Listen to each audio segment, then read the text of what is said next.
함께 기도하겠습니다. 아버지 하나님, 오늘도 주의 온유하고 겸손한 마음을 우리에게 가득 부어주시기를 원합니다. 우리의 중심이 그렇게 주님의 마음을 품고 오늘 주께서 새롭게 펼쳐주신 이 복된 날을 살아감으로 한 걸음이라도 한 치라도 주의 발자취를 따르는 복된 날, 복된 삶이 될 수 있도록 이 시간 우리에게 하늘 문을 여시고 은혜를 부어 주시옵소서. 예수님 이름으로 기도합니다. 아멘. 오늘 우리에게 주시는 하나님 말씀은 사무엘상 16장 1절부터 13절의 말씀입니다. 사무엘상 16장 1절부터 13절의 말씀을 봉독해 드리겠습니다. 하나님의 말씀입니다. 여호와께서 사무엘에게 이르시되 내가 이미 사울을 버려 이스라엘 왕이 되지 못하게 하였거늘 내가 그를 위하여 언제까지 슬퍼하겠느냐. 너는 뿔에 기름을 채워 가지고 가라. 내가 너를 베들레헴 사람 이새에게로 보내리니 이는 내가 그의 아들 중에서 한 왕을 보았느니라 하시는지라. 사무엘이 이르되 내가 어찌 갈 수 있으리까. 사울이 들으면 나를 죽이리다 하니 여호와께서 이르시되 너는 암송아지를 끌고 가서 말하기를 내가 여호와께 제사를 드리러 왔다 하고 이새를 제사에 청하라. 내가 내게 행할 일을 가르치리니 내가 내게 알게 하는 자에게 나를 위하여 기름을 부을지니라. 사무엘이 여호와의 말씀대로 행하여 베들레헴에 이르매 성읍 장로들이 떨며 그를 영접하여 이르되 평강을 위하여 오시나이까. 이르되 평강을 위함이니라.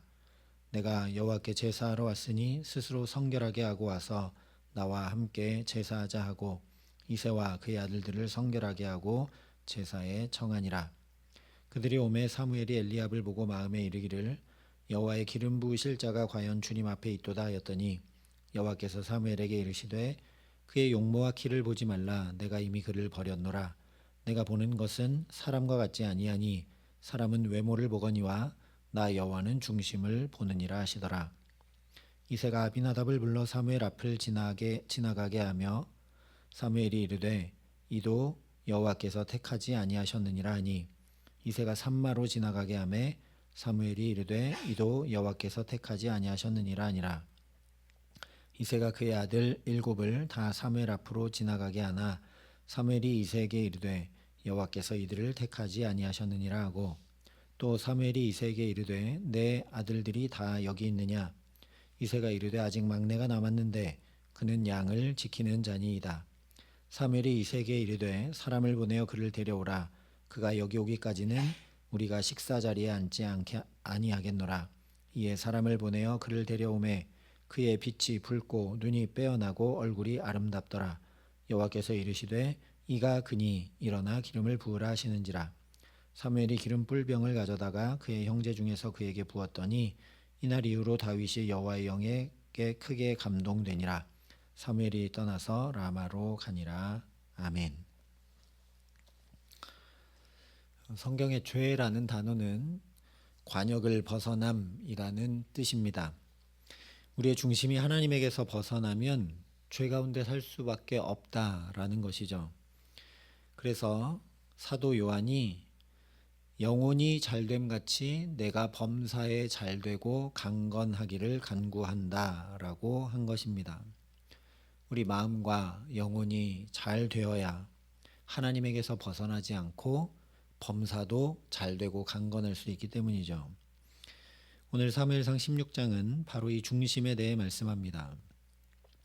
이스라엘 초대왕 사울이 자기 스스로 제사하고 자기 판단대로 아말렉 전쟁에서 좋은 것들을 남기고 하찮은 것들만 진멸하여서 하나님 말씀대로 행하지 않아 하나님께서 더 이상 그를 왕이 되지 못하게 하셨습니다. 그래서 오늘 1절을 보면 사무엘이 사울을 위해 또 이스라엘 나라를 위해 하나님의 그 아픈 마음을 품고 슬퍼하며 기도합니다. 그러자 하나님께서 사무엘에게 언제까지 슬퍼하겠느냐. 이제 뿔에 기름을 채워 베들레헴 사람 이새에게 가라 하시면서 내가 그의 아들 중에서 한 왕을 보았느니라 말씀하십니다. 그래서 사무엘이 하나님께서 세우시는 그 사람에게 기름을 붓기 위해 이세 집으로 가게 되는데, 이세의 장자인 엘리압을 보고 이 사람이 하나님 택하신 사람이구나 라고 생각을 합니다. 그때 하나님께서 7절에 보면 이렇게 말씀하시죠. 그의 용모와 키를 보지 말라. 내가 이미 그를 버렸노라. 내가 보는 것은 사람과 같지 아니하니 사람은 외모를 보거니와 나 여호와는 중심을 보느니라.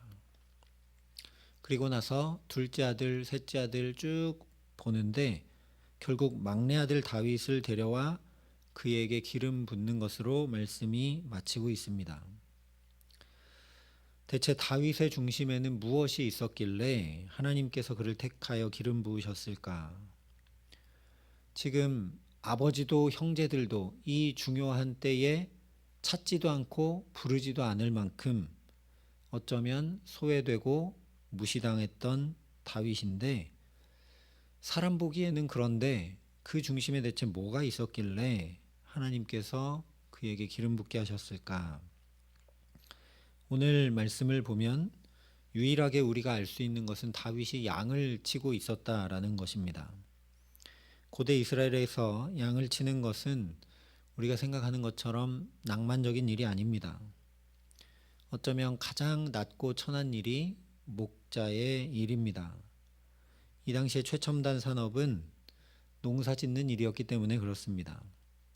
농사를 지으려면 관계시설 등으로 물을 다스릴 줄 알아야 됐고, 또 강우량, 일기, 예측, 각종 병충해에도 대비할 수 있는 능력이 있어야 됐기 때문입니다. 뿐만 아니라 수확을 거두면 그것을 비축할 줄 아는 능력도 필요했죠.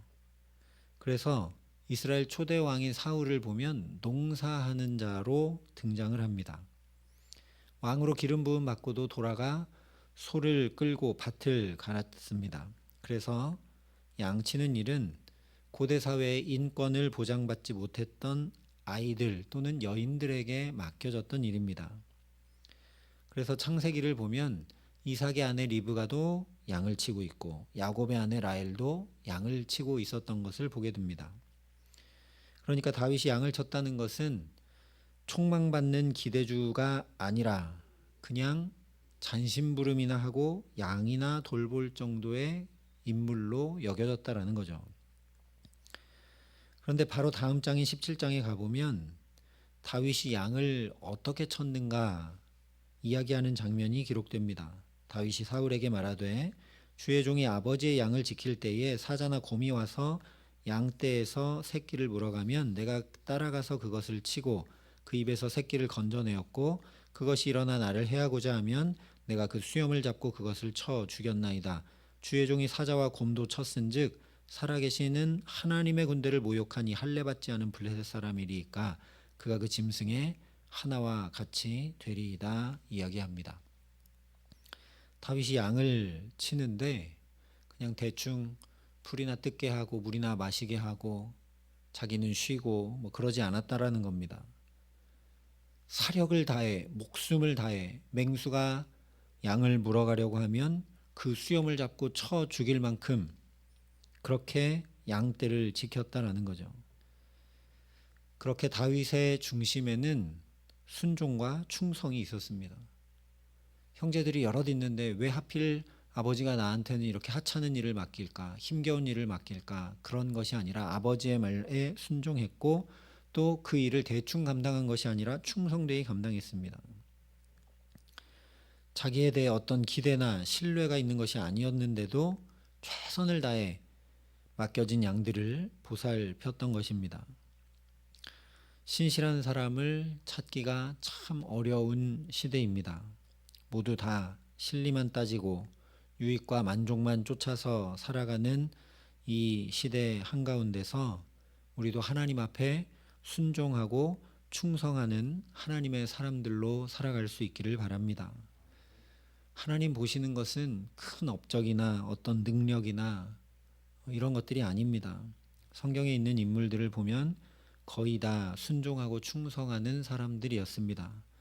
요셉도 아버지가 심부름 시킬 때 나를 미워하는 형들이 어떻게 있는지 살펴보라고 나를 호롤단신 보내는 대로 두말 하지 않고 예 그리하겠습니다 하고 순종하고, 또 그 형들이 어떻게 있는지 살피려고 형들을 끝까지 찾아가며 충성하는데, 하나님이 그것을 크게 역사하셔서 그것을 붙드시고 요셉을 충성하는 사람, 총리까지 이끄시는 영광으로 살아가게 하십니다. 우리도 오늘을 충성하고 순종함으로 하나님께서 붙드시고 하나님께서 우리 작은 인생이지만 들어 사용하시며 그렇게 영광스럽게 하시는 귀한 은총 주시기를 간절히 기도합니다.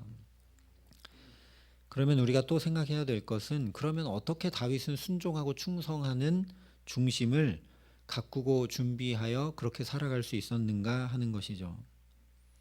두말할 필요도 없이 말씀과 기도로 하나님 앞에 섰기 때문에 그랬습니다. 그의 수많은 기도가 시편에 기록되어 이것을 우리에게 증명해 주고 있습니다. 또 그 시편 첫머리는 복 있는 사람은 주의 말씀을 주야로 묵상하는 자다라는 고백으로 시작합니다.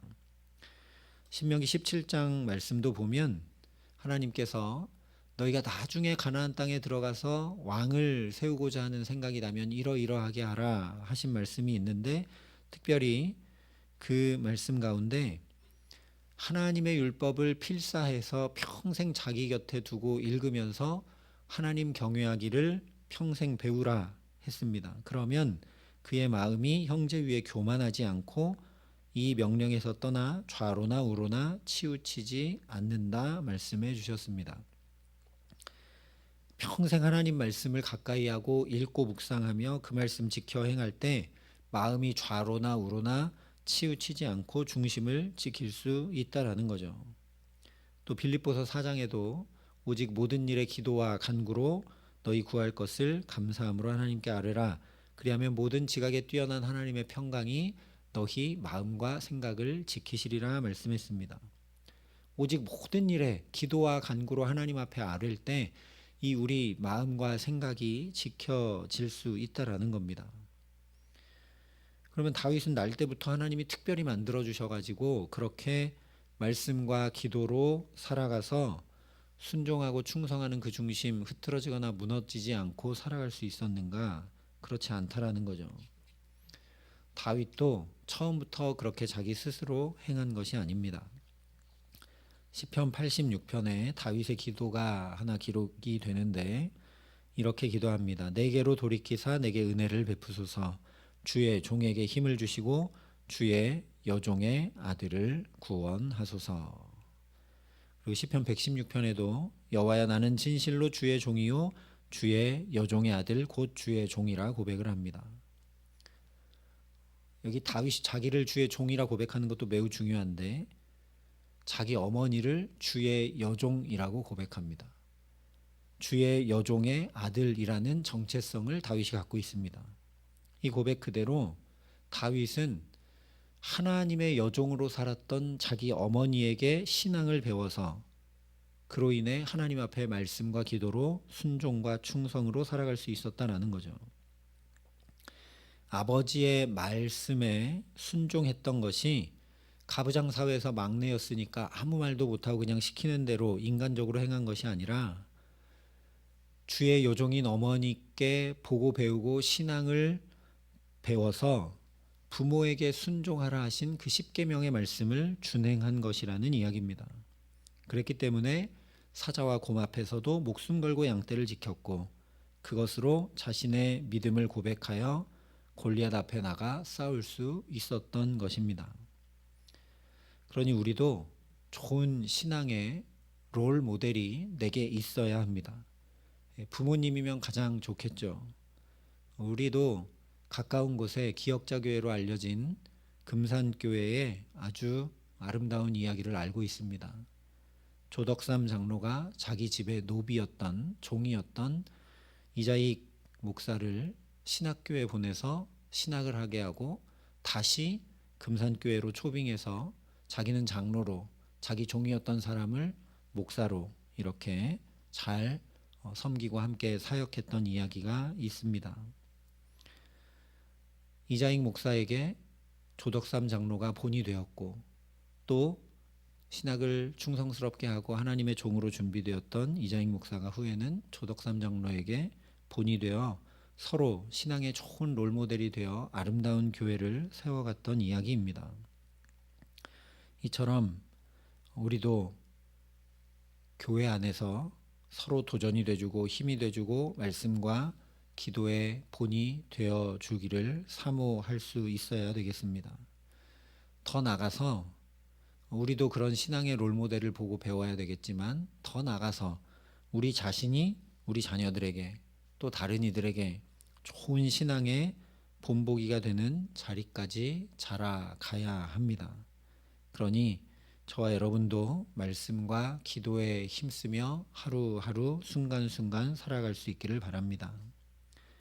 우리 자녀들에게, 또 우리 교회에서 자라나는 믿음의 자녀들에게 다른 건 몰라도 우리가 좀 신앙의 도전을 줄 수 있고 신앙의 아름다운 본을 보여주면서 이 믿음의 유산을 잘 물려주게 하시는 귀한 은총 덧입을 수 있기를 간절히 기도합니다.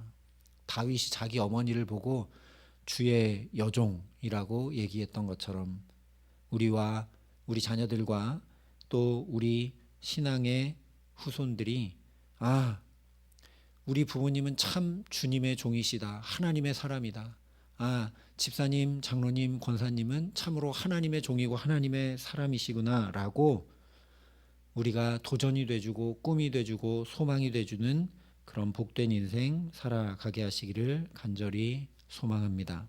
그래서 참으로 다윗과 같은 믿음의 다음 세대가 감히 우리를 통해 일으켜지게 하셔서 우리의 삶도 또 시대와 세대도 사무엘상의 주제처럼 새롭게 전환되고 또 기쁨과 보람과 은총 가운데 살아가게 하시기를 예수님의 이름으로 간절히 축원합니다. 함께 기도하시겠습니다. 아버지 하나님, 우리는 우리 마음과 생각을 지키며 순종과 충성의 사람으로, 말씀과 기도의 사람으로 잘 살아가지 못함을 주님 아시고 오늘도 이 은혜의 자리로 첫 시간부터 부르시고 붙드신 줄 믿습니다. 아버지 하나님, 우리가 주님의 그 풍성하신 은혜와 사랑을 덧입어 예수님에게까지 자라가는 은총을 덧입혀 주시옵소서. 그래서 우리도 감히 누군가에게 도전이 되고 꿈이 되고 소망이 되어주는 믿음의 사람들로 살아갈 수 있기를 간절히 기도합니다.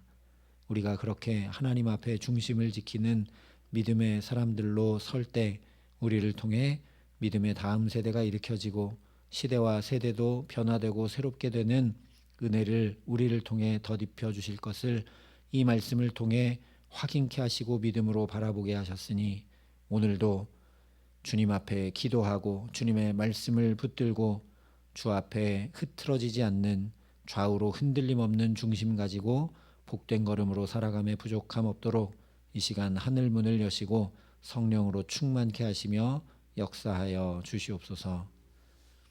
이제는 주 예수 그리스도의 은혜와 하나님의 사랑과 성령님의 교통하심이 여기 머리 숙여 하나님 앞에 하나님의 사람으로 순종과 충성으로 살아가기를 소원하고 결단하는 여기 모인 모든 주의 성도들과 사랑의 빛교회 모든 교우들과 이 나라의 민족과 이 귀한 복음을 오늘도 세계 만방에 전하시는 선교사님들 가운데 이제로부터 영원토록 함께 하시기를 간절히 축원하옵나이다. 아멘.